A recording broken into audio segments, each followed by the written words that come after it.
ভাই, দয়া করে এই ভিডিওটাকেও স্কিপ করবেন না। এই ভিডিওটার ভয়েসটা একটু শুনে যান। হঠাৎ আপনাকে এক ডাক্তার রিপোর্ট দিয়ে বলল আপনি মাত্র 30 দিন বাঁচবেন, আপনার ক্যান্সার হয়েছে, এখন আপনার শেষ স্টেজ যাচ্ছে। এটা শুধু আপনি জানেন, আপনার পরিবার কিংবা বন্ধু বান্ধবরা কেউ জানে না।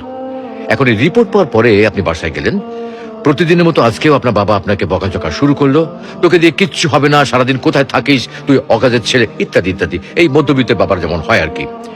তখন কি প্রতিদিনের মতো আজও আপনি তর্ক করা শুরু করবেন, নাকি প্রাণ ভরে বাবার বকাগুলো শেষবারের মতো আরেকবার শুনে নেবেন?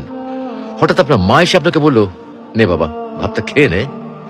আপনার মনে হবে এই বুঝি আপনার মায়ের শেষ হাতের খাওয়া, আপনি আর বাঁচবেন না। আপনি পরম তৃপ্তি নিয়ে খাবেন এবং আপনার কাছে মনে হবে এটা আপনার শ্রেষ্ঠ খাবার, যদিও ডাল ভাত হোক না কেন। আপনি বের হলেন, পুরনো এক বন্ধুর সাথে দেখা, আপনি যাকে মোটেও সহ্য করতে পারেন না, সবসময় তার সাথে কথা কাটাকাটি হয়, আজকেও সে আপনাকে কিছু কথা শুনিয়েও দিল। আচ্ছা, এখন কি আপনি তার সাথে তর্ক শুরু করে দেবেন? মোটেও না।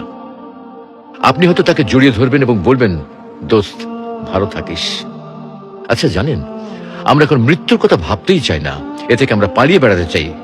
কিন্তু যদি আপনি ভাবেন যে আজই আপনার শেষ দিন, তাহলে দেখবেন সবকিছুই যদি আপনার কাছে আপনার ভালো লাগছে। বিবেকটাকে নাড়া দিয়ে থাকে তাই ইগো একটুকু, ছেড়ে দিন, তাহলে ইনশাল্লাহ একটা আপনার শেয়ার মন করে দিবেন। আপনাকে ভালো হয়ে লাইক যাবে। কমেন্ট